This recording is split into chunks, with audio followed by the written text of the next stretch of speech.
Topic is elbow joint. So joint is nothing but the joint is created between the two bones. So in elbow joint, the bones involved here are three bones. What are the three bones? Is means humerus bone, radius bone, and ulnar bone. So these are the bones which is involved in this elbow joint. So then this joint is normally presented between the humerus bone and upper part of the radius and ulnar bone. And as we talk about the joints, first we have to talk about the type of the joints. So this elbow joint is hinge joint, which is a synovial variety. And this articulation surface, the surface which is involved in the joint is referred as articulation surface. So in this joint, there are three main surfaces such as humeroradial, humeroulnar, radioulnar surfaces. These are the three surfaces. This is the humeroradial, humeroulnar, radioulnar. These are the three articulation surface involved in these joints. So the articulation surface of the upper end of the joint is, as we know, this humerus bone contains capitum and trochlea. These two surfaces involved in the joint. And the head of the humerus and trochlear notch, trochlear surface of the ulnar bone is also involved in the articulation surface. These are the main articulation surfaces. Then coming to ligament, medial ligament and lateral ligament are presented. So medial ligament, coming to medial ligament, medial ligament is the ulnar collateral ligament, which is referred as medial ligament. And lateral ligament is the radius collateral ligament, which is referred as lateral ligament. So these ligaments involved in this joint and gives the stability. See, the stability of the joint is given by the strength of these ligaments and the articulation surface of humerus and the ulna of the trochlear surface. So these are all about the ligaments and the articulation surface. Then coming to relations. So relations are a bit easy. See, this is the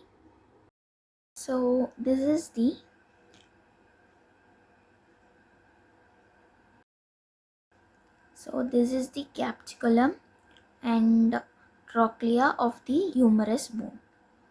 And here we have the joint capsule. So we can see the relations according to superior, inferior, and medial and lateral. Superior, we have brachialis muscle.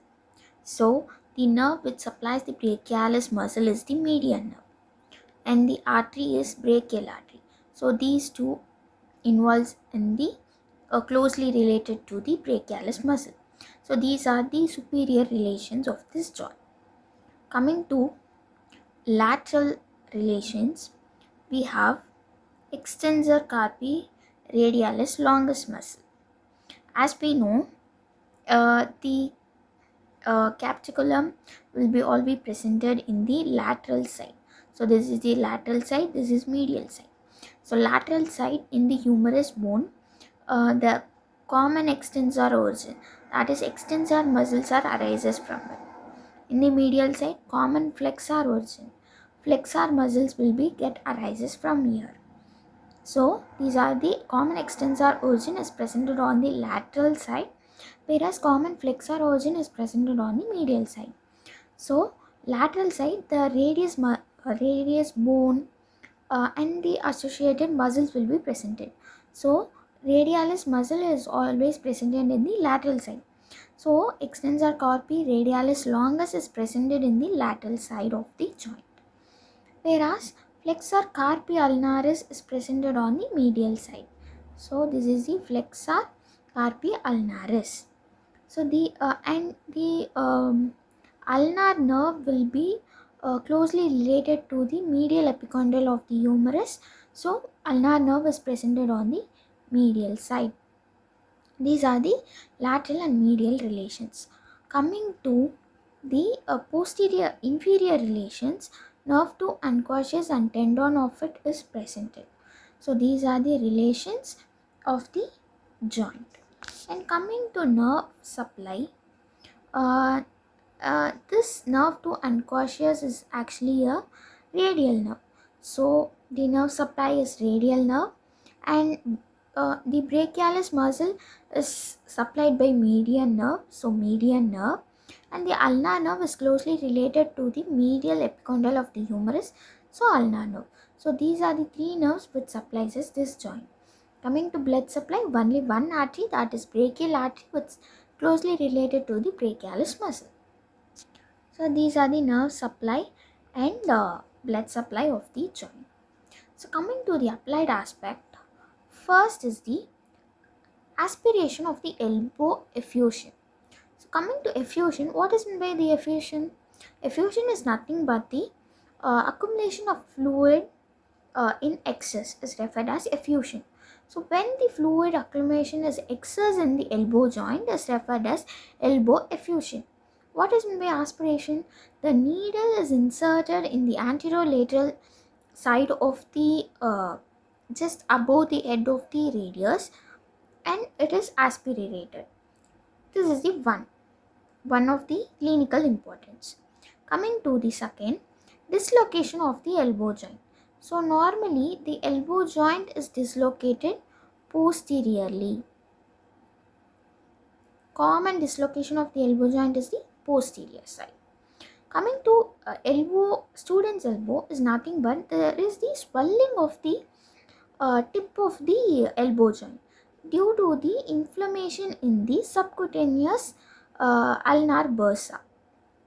So that is referred as student's elbow. What is meant by pulled or nursemaid elbow? Pulled elbow is nothing but the angular ligament is presented around the neck of the uh, radius bone. So when the radius bone comes out of this angular ligament is referred as pulled elbow. And coming to tennis elbow is nothing but the um, tennis elbow is nothing but the inflammation in the lateral epicondyle of the humerus bone, which is referred as lateral epicondylitis. This is normally taking place in the tennis players. And coming to the last clinical importance is the Goldfuss elbow.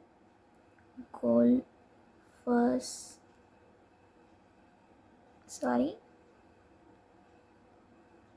Goldfuss elbow.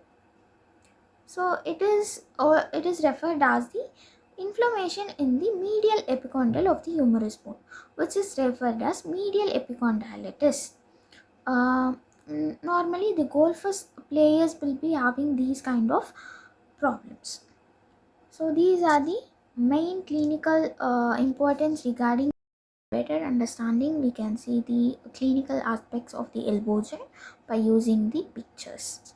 So as I said, the first clinical aspect is the aspiration of the elbow effusion. So the effusion is nothing but the excess fluid accumulation. When it takes place around this joint, the needle is inserted just above the head of the radius, and it is aspirated. So here the red dot is the insertion of the needle. Then dislocation of the elbow joint. This is posterior dislocation, anterior dislocation, lateral dislocation. It is the divergent in the sense the radial bone is also dislocated laterally. Ulnar bone is also dislocated laterally, which is referred as divergent dislocation. So, but most commonly the posterior dislocation of the elbow joint is taking place. Then coming to the student's elbow joint, as I said, there is the swelling in the tip of the elbow joint.